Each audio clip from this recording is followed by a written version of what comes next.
Welcome, everyone. Let me make sure my technology is working here. There we go. So this is our spring 2024 platform release. So that means we've once again, every quarter, our engineering and product teams have worked hard to bring you some new capabilities and some improvements to existing capabilities. And we're going to go through those today.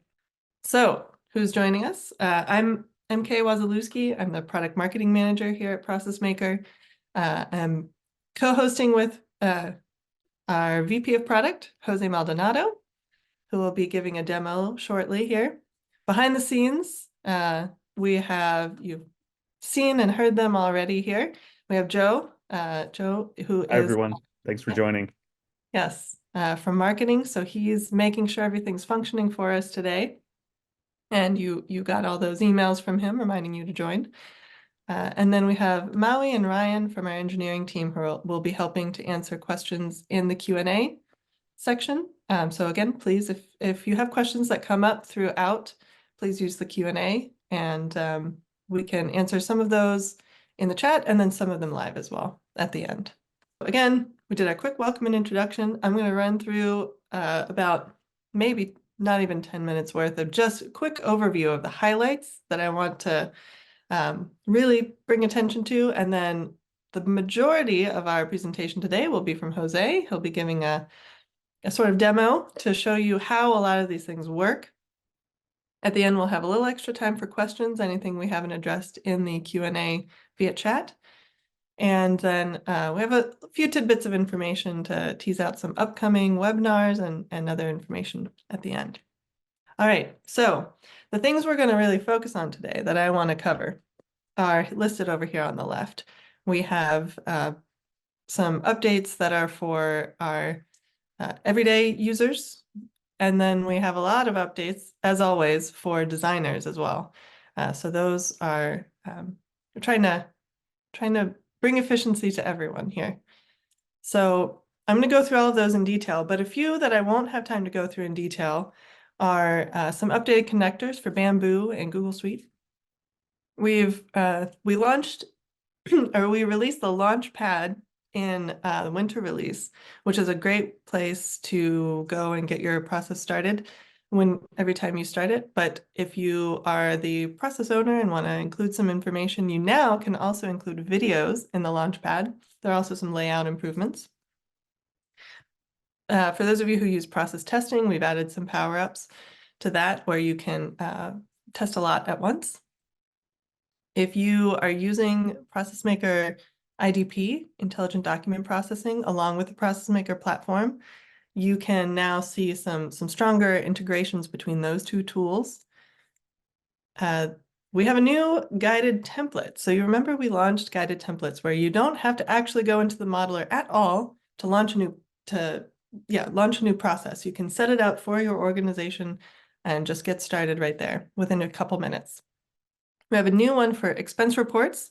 This is one we actually do use for expense reports here at ProcessMaker, starting very recently, since this was created. So happy to say that we can take these processes and not just do the really custom ones that you maybe already found for your organization, but just put everything in one place, have one inbox for all of these automations. So you can use guided templates and our other library of templates to automate a lot of different processes all in one place. And then there are a few other little fixes and improvements you'll see as you click around the UI. So if you want to learn more about all of those things, please go to docs.processmaker.com. You can also find this from our website if you go under resources and documentation. And from there, you'll see the full written documentation, and you can also find our quick start guides, which are sort of a short, helpful walkthrough that show you how each of these things work. All right, so now let's dig into these big headliner features that we have for you today. So the first category is, how do we spend less time looking around for the information you need, looking for the tasks you need to complete that are the most important, and focus on working on the things that matter and not just like digging through stuff. So the first of those is in the welcome screen, you scroll down, you see an improvement to the little analytics section. So you can see some insights right there, right away. And then you can go to the analytics page and see our AI assistant has given you a few insights, and there are also a range of other insights you can find there as well. So we've enhanced the analytics capabilities, or the analytics included reports that come with the platform, and we've made them a little easier to find and get the information you need out of them. So that's if you're trying to improve, see how processes are working and make sure everything's running efficiently. For those of you just going through the inbox, just trying to get your jobs done, that's where we've included some new smart inbox capabilities, including this priority flagging. So say you have like a whole bunch of stuff in your inbox, but there are just like 3 things you really need to get done. You find those, flag them real quick, move over to the priority tab. Those 3 things are popped up. You get through them, you're done, go about your day. So that's how you can flag things as priority, and it works kind of like starring or flagging things in other inboxes. But let's say you want to save even more time and you don't want to have to go around and search for those and flag them. You can also create rules which will let you create a filter, a saved search, and say, I always want to mark these as priority. So then they're already showing up in that priority inbox when you open it. Or let's say it's not a priority, or for some reason it keeps getting assigned to you, but you know it needs to go to somebody else. You can just automatically reassign those to another person. You never have to see it. So that's where inbox rules comes in. Very helpful for just getting things done quickly, eliminating a lot of digging through your inbox. And then a huge time saver on top of that is when you go to complete those tasks. Let's say you've received 50 of the same task and you have to type the exact same response 50 times in all of those. Yeah, maybe it's vacation requests and you just need to say, make sure somebody's covering for you 50 times. Well, instead of doing that, you can do it once and then go ahead and use that to quick fill the next 49. So I'm sure Jose is going to get into a lot of this stuff in detail, but it will hopefully save you quite a bit of time getting through that inbox and going on to the really important things you need to do today. All right, so that's what we have for everybody using inbox tools and the home screen. So now, for those of you who design processes, manage them, are always looking for ways to improve, we have things for you as well. So screen templates, we've always had these great screen tools, lots of things you can build, but it was drag and drop. And then we brought you AI Assistant, which let you describe what you needed, and it would create a form for you, but it still didn't give you all the formatting and everything. Now with screen templates, you can choose from either our library of templates that come with the platform. You can create your own and save them for yourself, or you can create your own and share them with the rest of your organization. And within those, you can have either just you can have a full template, but then say you just want to use the background, but you want to add completely different fields to it, or you just want to use the fields and you don't want to use that weird background that other person had on their screen. You can do that and just choose the part that you want without having to go back in and delete it later. So next time you're creating a screen, check out this new interface where you'll be able to find all of those templates. Now, if you're familiar at all with web design and A/B testing is pretty popular in marketing applications, but it's getting into other areas as well as people seek the most efficient path to getting things done. So in the past, you've been able to just publish one workflow at a time, but now you can take that same workflow, duplicate it, make a little change, and then you can run both versions of that, both alternatives of that process at the same time and see which one is getting completed more efficiently. So you can go back and analyze that and then choose the one that works better. So say I've created a process and Jose says, MK, this is ridiculous. You should have step 3 before step 2. I can go in, make that change, and then after a week or so, compare the results and say, well, turns out you're right, Jose. People took half as long to complete this task when I changed the process order like that. So I'm sure there are a lot of other things you can change, but that's one example of A/B testing. It's a great way to get more efficient. This is a smaller update, but decision tables. So it's a great tool for implementing business rules. But you've always had to go in and the person who uses the expert user of ProcessMaker probably is the one managing the decision table. But now I know I like to collaborate when I have something that looks like a spreadsheet and I need other people to work on it. I'd like to just have a spreadsheet out in, Google Sheets or Excel or whatever, and everybody can look at that, agree that's how it's supposed to work. And then now you can download a template of the format for a decision table, make your edits in whatever spreadsheet tool you prefer, and then upload it back to ProcessMaker and complete your edits that way. So it should, for those of you spreadsheet fans out there, this should be very helpful. We've also added the capability to use variables and other little tweaks to decision tables that I encourage you to dig into more. All right, now our AI assistant. Like I said before, we've been building on our AI assistant for the last year. We've come out with a lot of cool things, and now we've taken it from describing with text what you're looking for to the next evolution of process creation, which is taking an image and creating a process with that. So let's say you've been all day working on a whiteboard and you finally agreed, like, this is the process.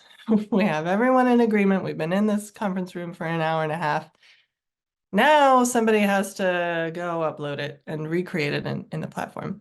Well, now instead you just take a quick photo and let our AI assistant do the work. It will turn that photo into a process model for you. You can also do this with other, let's say you have it in one of the other like collaborative tools that are out there. You can upload an image that way. So definitely check that out. And then finally, this is the last one I'm going to go over just to cue it up for Jose to show you in more detail. We've come out with this new thing we call FlowGenie. And so let's say you've heard a lot about AI tools like ChatGPT, and you know that you can use it to get some part of your job done a little bit faster.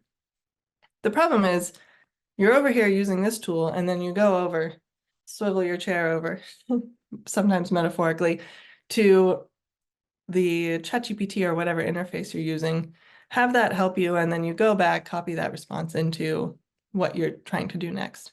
Maybe you have to use it to write an email response or write a nice response that goes into one of your tasks. Now, instead of having to go back and forth, you can just automate that ChatGPT step right into the process in ProcessMaker Platform. And so I'd love you to just use your imagination. Think of ways that you could maybe work that into a process. And I think Jose is gonna help you along that imagination path here. So without further ado, I'm gonna hand it over to you, Jose. You ready?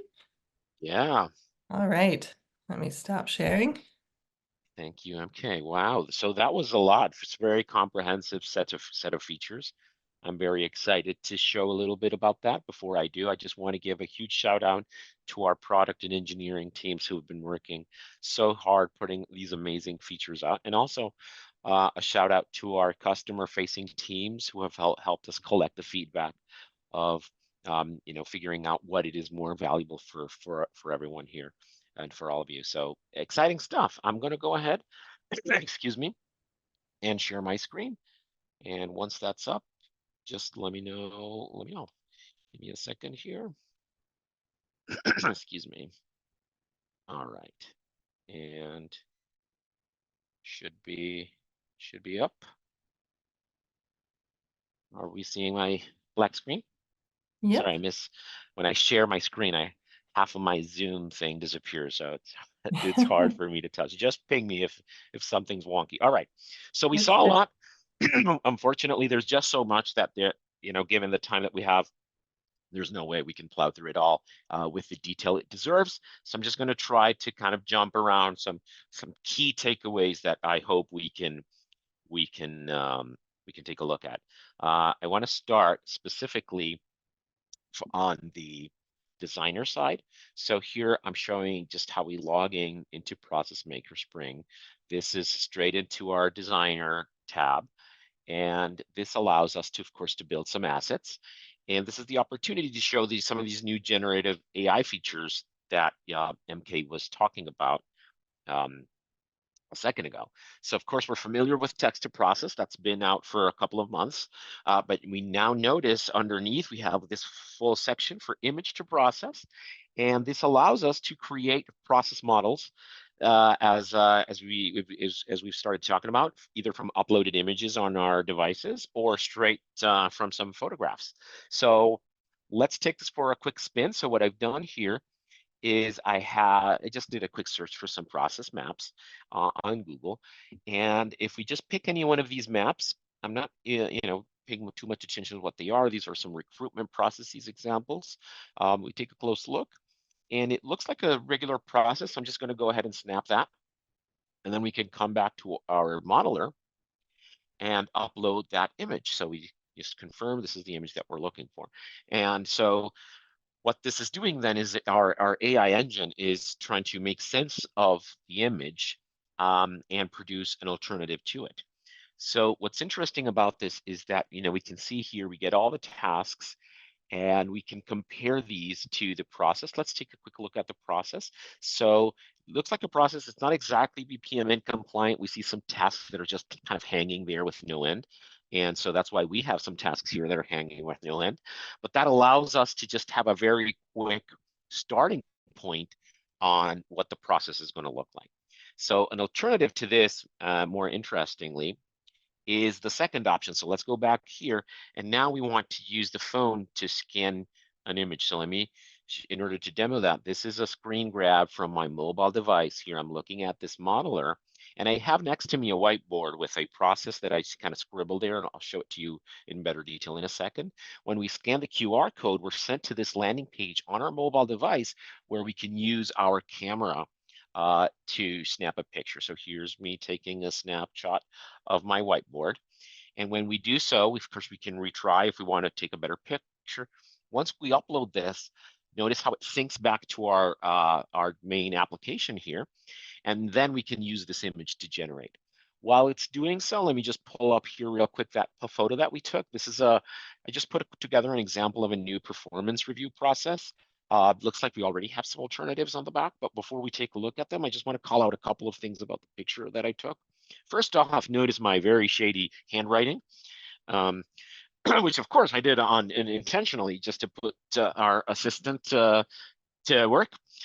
But also notice that, I did show kind of in a natural way how some folks design their processes, which notice after the first step, there are two outbound flows, whether, the performance needs attention or is okay. And in order to do proper BPMN, we'd have to turn that into a gateway. And we're already starting to see on the model underneath that it seems to be working fine. So let's take a look at those models. So the way that this works is generates several alternatives for us to kind of compare back and forth. And let's just iterate through these alternatives. And they're all very promising. Notice we have the field of performance review form, and then there are two paths with proper gateways in the middle. And I think alternative number 3 is a little more aligned with our map, because if it's okay, it goes straight into a review, whether if it needs attention, it goes to a manager escalation. So we can then just take that. And of course, when we use the models, all the metadata for name and description is pre-filled, and all the legwork is done for us.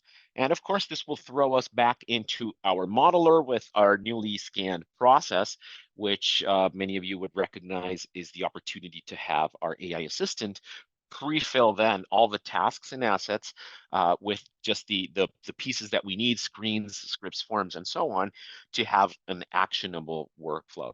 So let's just recap this real quick. This is our process to image feature that allows us to go just to take our ideas from whiteboards to execution in a matter of seconds. And when I say whiteboards, of course, we mean more specifically just designs that you might have. This is very useful if you already have process maps modeled in other canvassing tools, perhaps in some diagram software, or, I mean, I'm sure many of us have just drawers full of slides that consultants have left or for compliance reasons that are already documenting a number of processes. So this feature allows us to turn them into actionable workflows within minutes. So very exciting stuff. So now what I want to show you is some of those screen capabilities. So here, if we preview the screen that was generated, I mean, it's a regular screen, but for this example, we just want to replace that. Go ahead and create a new screen. And this is our new screen template picker. You can see here, we can take a quick sneak peek of what the screen template looks like. We can decide if we want to use CSS or layouts. We can have templates of our own. So here I have one that maybe I like, I keep coming back to. It's already got the designs pieces that I want. So let's go ahead and pick that. And as we fill it out, notice that we can kind of pick and choose. Do we want to bring the entire screen? Do we want to bring just the CSS? I'm sure many of the screen designers out there are used to the struggle that is carrying CSS from one screen into the next. So here we just created this new screen, and when we preview it in seconds, it's already a highly functional screen. So of course, now what we need to do is just kind of replace some of these variables to match our use case.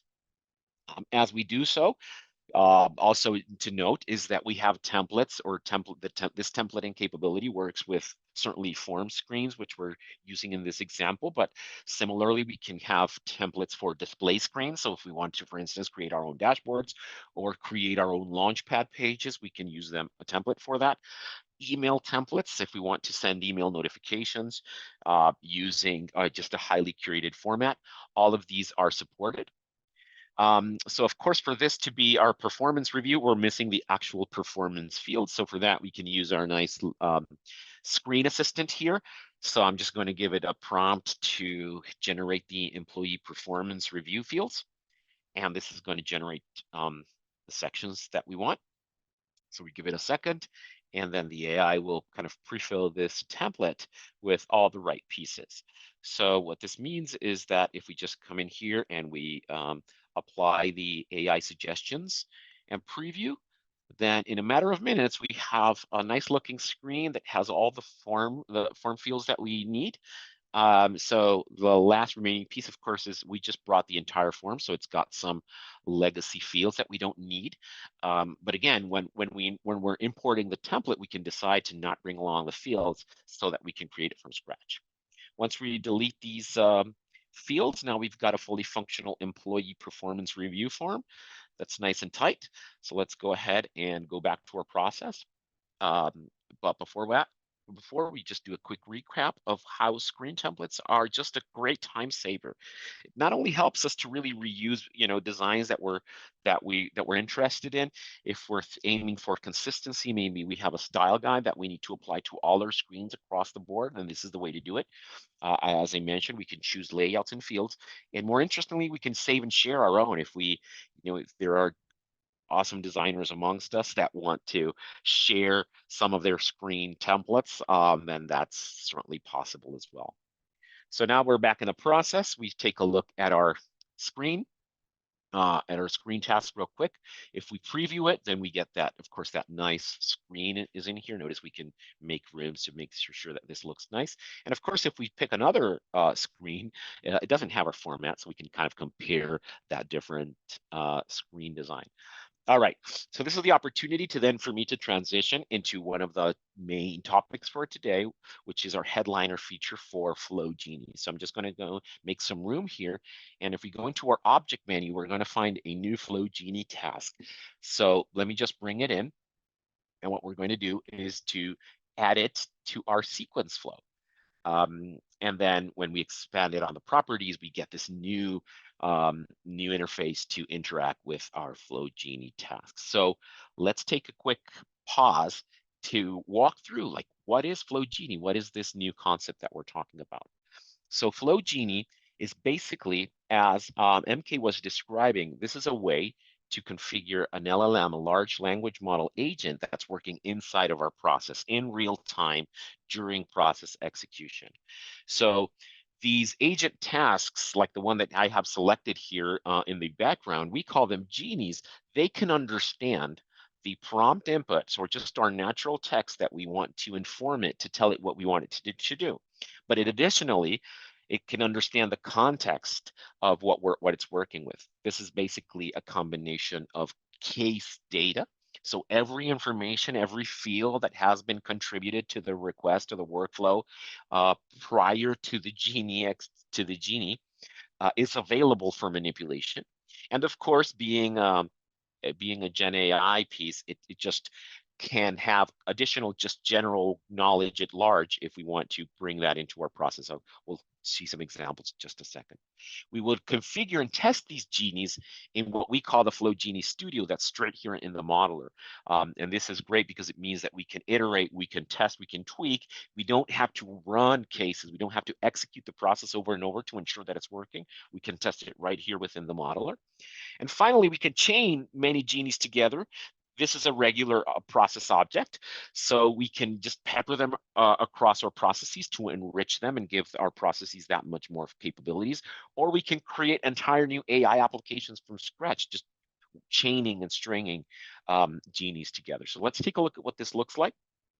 I'm just going to go ahead and show you first the properties rail. So when we first, sorry, a summary. What can we do with FlowGenies? We've beta tested this for a while, and we want to make the point of what is possible. And you brought this up as well, MK. Like, what is this for, and how can we use our imagination? So let me call out kind of the four main use cases for genies. So the first one is to transform existing case data. So you already have data that's been contributed either through your forms or perhaps through some collections or some APIs. You can manipulate it. You can merge string fields. Maybe you want to run some calculations on numbers or dates. If you have complex data structures like arrays, you can sort them.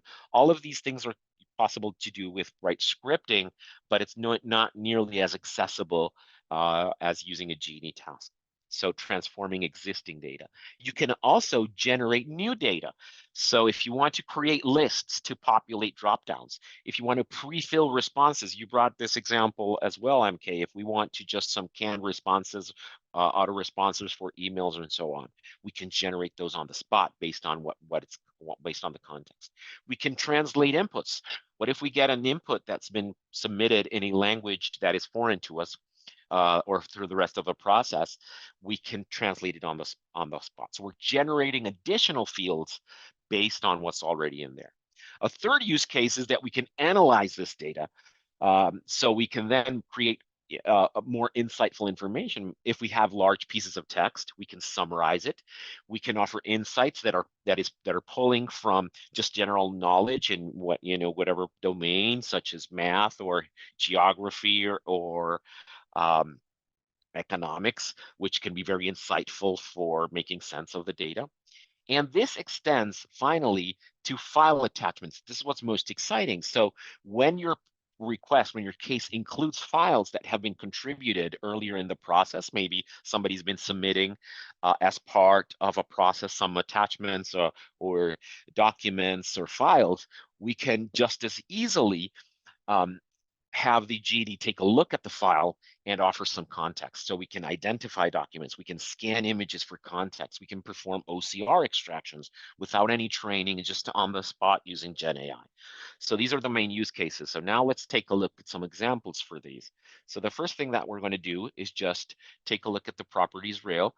So we interact with genies using our prompt, so list 10 numbers, and then we could map how do we want to receive the response, either in text format or JSON, or if we're going to include a file. And if we preview, we see the full studio. So I'm just going to go ahead and run this, and notice we got the response of listing 10 numbers. Now that's pretty straightforward. If we don't want a text, but a JSON format, this allows us to generate it in a way that our requests can understand it downstream. So you can use them as in fields. And tables will generate the HTML necessary to render this, which is also very useful if you want to plug the output of a Genie into your forms. So that's pretty interesting in of itself. So now um, let's try to use this in a little more context. So the way to do this is I'm going to go ahead and take a look at what are the fields that are used in our form that we just created to see what kind of contextual analysis we can use with our Genies. So the easiest way to do this is if we go to the screen builder, notice that for every field, there is a data counterpart as the JSON object, which means that if we just kind of take this data element, we can then use it to test our Genie. So I'm just going to go ahead and fill some sample information in our screen builder, and this allows us to use this in our Genie. So once we've punched in some fields, we notice that our JSON object has some values. So I'm going to go ahead and copy this, and we can use this back in our Genie Studio. So I'm going to expand this, and now we can use this as test data because we know that this is the information that's coming downstream from the preceding task. So what sort of things we can do? So notice the first thing, for example, our employee name is just one field. We can do a very simple string manipulation to create separate first name and last name fields out of that value. And the way to use it is we use mustache to reference our variables like we use elsewhere in our platform, so it's consistent. And so create separate in the first name fields.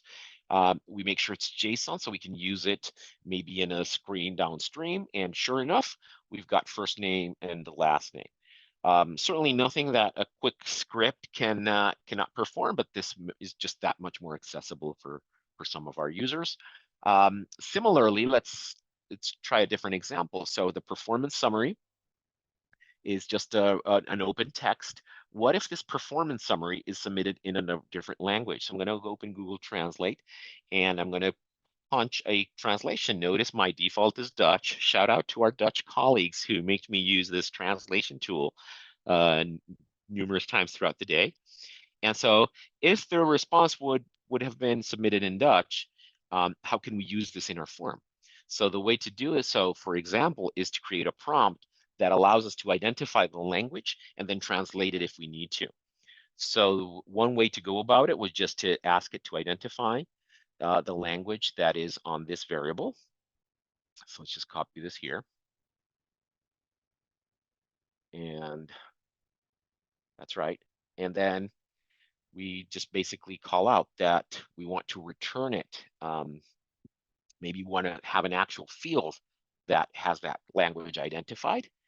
And additionally, if it's not English, then we need also a translation. So in this example, we are creating additional fields. We're adding data to our request, to our case. So return a new field called translated summary with the appropriate translation. So let's take this Genie for a spin. Notice how we're just iterating with the Genie right here in the modeler using the studio. We don't need to run the process to actually get a sense of how it's going to work. Sure enough, Genie figured out this is Dutch and the translation matches very accurately. Let's do one more. Let's pick something even further removed from something that I would naturally identify. Let's take this this string in Punjabi and see if it can figure it out. So I'm just going to go ahead and paste it direct. We try that once more, and sure enough, the Genie identifies the language and produces the summary. String translations are in of themselves a popular feature, but this is one example of a use case, but more importantly, is just how easy it is to manipulate these. So now let's try something else. We're going to try something with the dates. So for instance, we have a review date over here that when the date was performed. Let's find out if there was a holiday on this date. This is because these are the kind of questions that are pretty hard to answer on a regular script. We need some sort of general knowledge to do so. Now, what would be an example to have any practical value? Well, maybe we decide that performance reviews that were done during holidays are unreliable. Maybe I just want to get through my holiday, so I don't trust them. So what if we return a field called reliability with value low if there is a holiday on this date? And then if not, then just then return high reliability. So this way we can do very basic operations that we would do on regular script, but we could do them in the context of just general knowledge that is not as easy to correct, to mention nothing about the skills that we would need to produce our own scripts as opposed to our natural prompts. Okay, so we also want a variable called reliability analysis, so we understand where it came from. So when we try this, notice that we're getting a JSON that we can very easily use downstream, and it says high reliability because there is no holiday. So what if we change this from the 22nd that I picked to 27, what happens to be Memorial Day? If we try that once more, then sure enough, if you do your performance reviews on Memorial Day, we're not sure we can trust them. So right off the bat, we get a good sense of how we're using different manipulations. Let's do a couple more examples now with some attachments. So here on my Google search, I have a series of images on Homer on the workplace, because maybe you want to give some attachments to why the performance reviews. Let's just find any one of these images that we want to make some sense on through our Genie. So here we happen to come across Homer's pay slip. So I'm going to go ahead and snap that, and let's just add this to the Genie. So the way that we would do is just basically ask it questions. So I'm going to say, what's going on this picture? And since we want to test it, we can include a test file, meaning, so this is going to work for the test. In the actual execution, we would just give it a variable that holds the file that was submitted in the attachment. But we can see just within seconds, it's going to try and give us a sense of what's going on with this picture. And sure enough, this image is a close-up of a paycheck stub. Not only that, it knows the company, it's made out to Homer. Not only that, it knows that, it's from an episode of an animated TV show, The Simpsons. So a lot of just rich context. What if we want to actually scrape some of the data? So I'm just going to say we want to return a field called net pay, which basically is the total amount of his pay from the image. So we can get very high level context, but also very granular extraction. Let's try that again. And we'll see we have a JSON, so we can use it downstream in our forms of 362.19. If we take a double check on our image, it sounds about right. So that's a use case of how we can do it. Let's try something else. What other images are in here? So maybe this, as a performance review, we have some evidence of how this employee is performing. So let's just take one of these screenshots real quick and go back in here. And again, I'm going to ask what is this image about? Now, in our process, again, we would basically have a file attachment with a file variable, but this way we can test our genies immediately. So in this example, notice it identified an animated character to be slipping and falling in an industrial and mechanical setting. So this might be useful if you also want some context of what we're getting. So maybe, we want to return a value called, let's see, we want to understand the hazard nature of the picture. So we want a field called risk that is high if we identify that the file, that the attached picture is depicting a hazardous scene. Maybe this helps us inform why the bad rating, you're participating in hazardous scenes. And if not, then risk should be low. All right, so let's take this for a quick spin, and sure enough, risk is high because we noticed that Homer is kind of slipping. In order to test this, let's find another picture that hopefully is a little less hazardous. So let's see what we got here. So here's Homer eating donuts, I think, is on the workplace. Certainly my wife would consider that hazardous, but let's see if FlowGenie agrees. eating donuts on the workplace, yay or nay on hazardous? Let's take a look. Risk low. So we are in agreement. So this is kind of the way of how we would go about getting some of these context in our genies. Let's do one more example, a little more useful. So I'm going to go back to Google, and where many of these genies file extractions shine is just making sense of larger complex documents. So I'm going to search for a balance sheet. Let's just pick any example here. Here's one from a few years back from Apple. So if we took this file and sent it to the Genie, so kind of the same thing, create a table with these findings, and a table, because then we can use the table response in a screen. So let's try that real quick. So table response, and what this generates is the HTML. So if we save this response in a variable, we can use that in a rich text, and it's going to render it immediately on a screen. So to test it, I'm just going to copy this response. We can come here to our screen builder that we already have teed up. Now this, of course, wouldn't work in this example, or meaning wouldn't be useful, but just to see the screen, we paste it, and sure enough, we get an immediate HTML table that we can start using in our screens. All right. So this is the numbers that were extracted, and starting to make some sense. So back to FlowGenie. Let's just put one more example that then we can actually use for this process that we're putting together. So I'm just going to go ahead and do something with the performance summary. So let's inform it on what we want to do. So negative performance reviews will require a manager's approval. Would you recommend a manager's approval with the following review? And we just give it the performance review. So this way, it's using its AI to determine, is this a positive sentiment? Is it a negative sentiment? Maybe that can inform which one of our two branches it's going to flow. So notice that our current review, it says all good. So response is no. We don't need an escalated review. We change it to works great. Still not a need. If we change this to has issues, which is a little more accurate, then yes.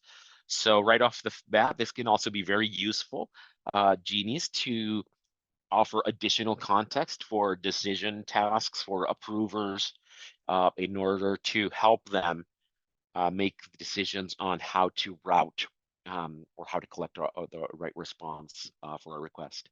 In order to use it, we just basically would need to send the value back to the process. So I'm going to return a response as a field called recommendation.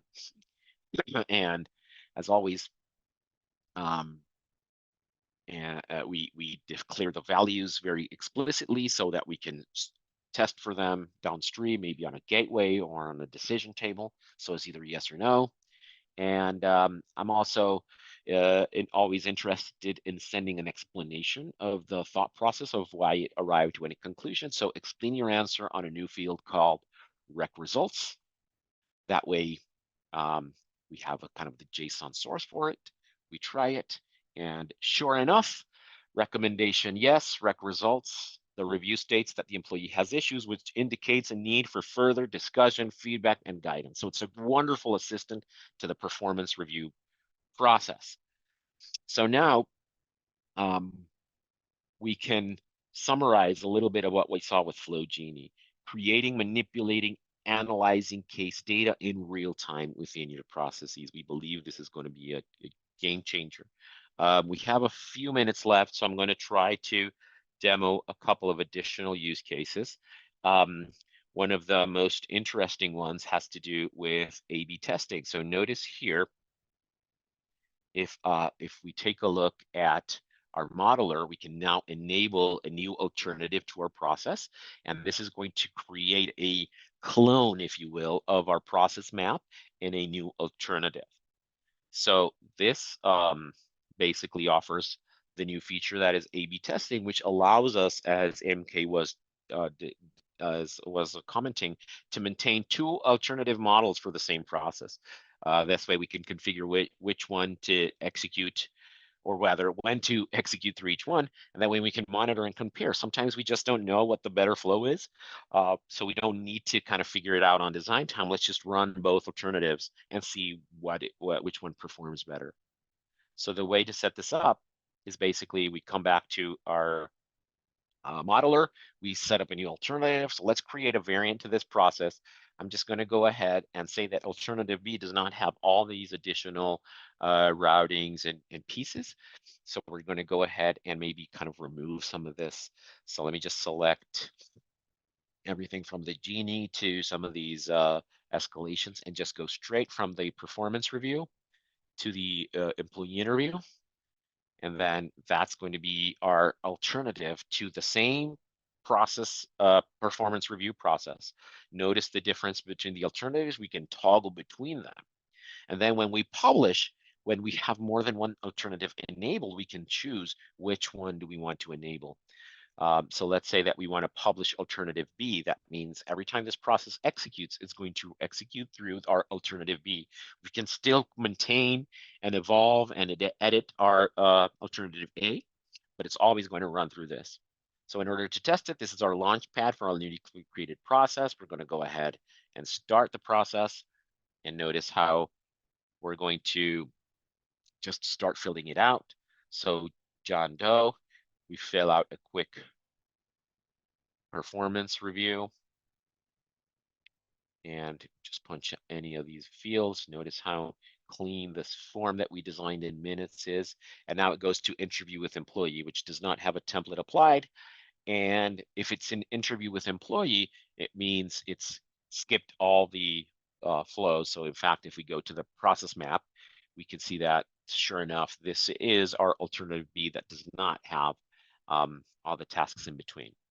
So if we go back to our modeler and we swap, then we say, now, you know what, we want to try the other alternative. So this way we're kind of manually just deciding. This also serves as we want to have kind of an alternative just for our draft work. It's perfectly usable as well. We start again. So there's the case for John Doe. We're going to create a new one for Jane Doe. So say just we fill out these forms. And as we do, notice how our form is auto-saving. We now have part of our smart inbox. We have save as drafts. And sure enough, if we go back here, notice we are in the task HR review submission, which you can see on the breadcrumb, and we are in alternative A. Notice in the data tab, we're also collecting which alternative routed. This allows us to just create the alternative in columns and reports. We can report against this value right here.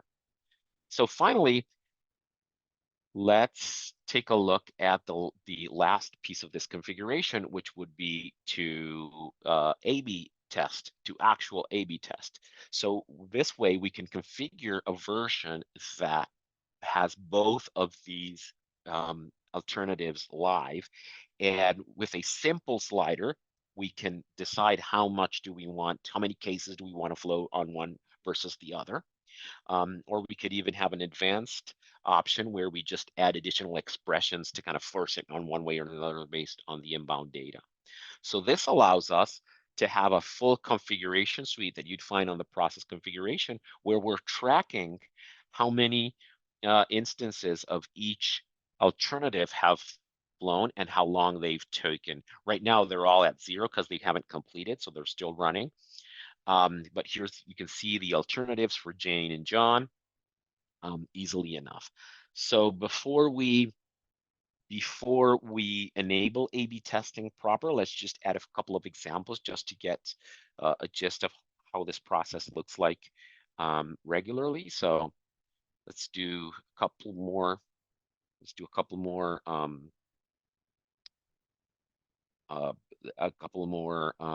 Reviews.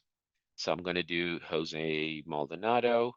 And as I mentioned earlier, notice how it's saving, which means that if I just stop at this point, let's take a 2-minute detour to talk a little bit about Smart Inbox. We haven't had much time, but now if I go back to my tasks, we can see the priority, the drafts, and we can figure out what it is that we want to keep an eye out.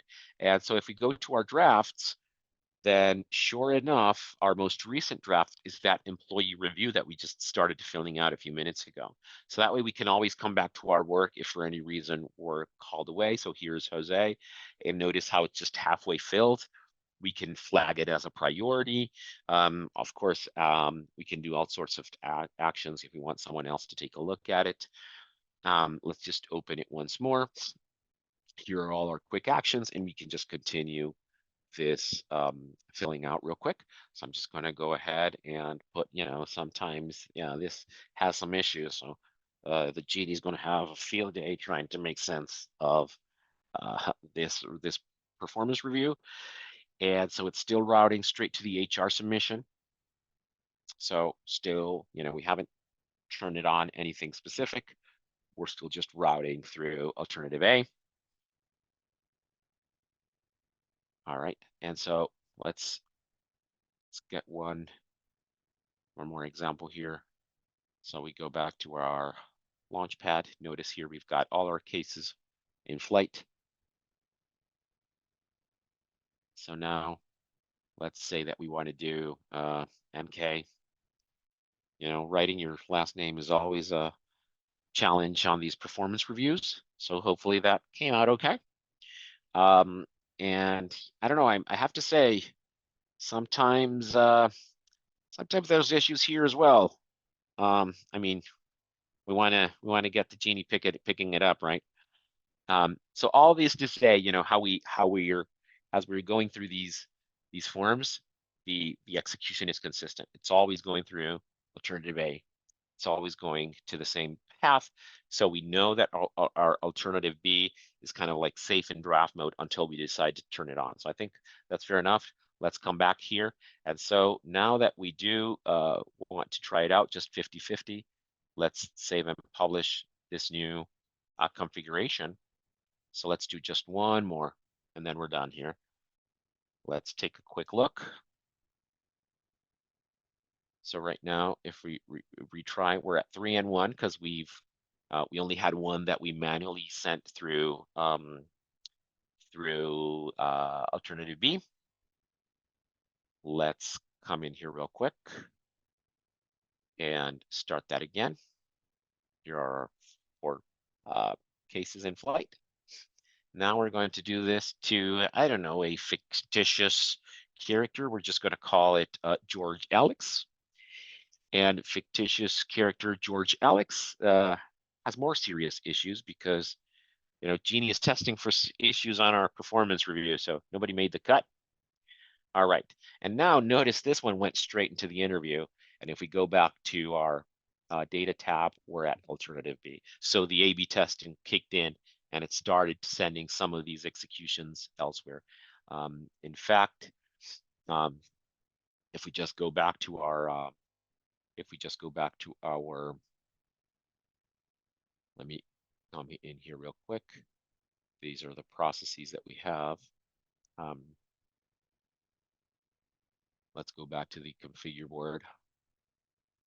A/B testing. Okay, right now we're at 3.2.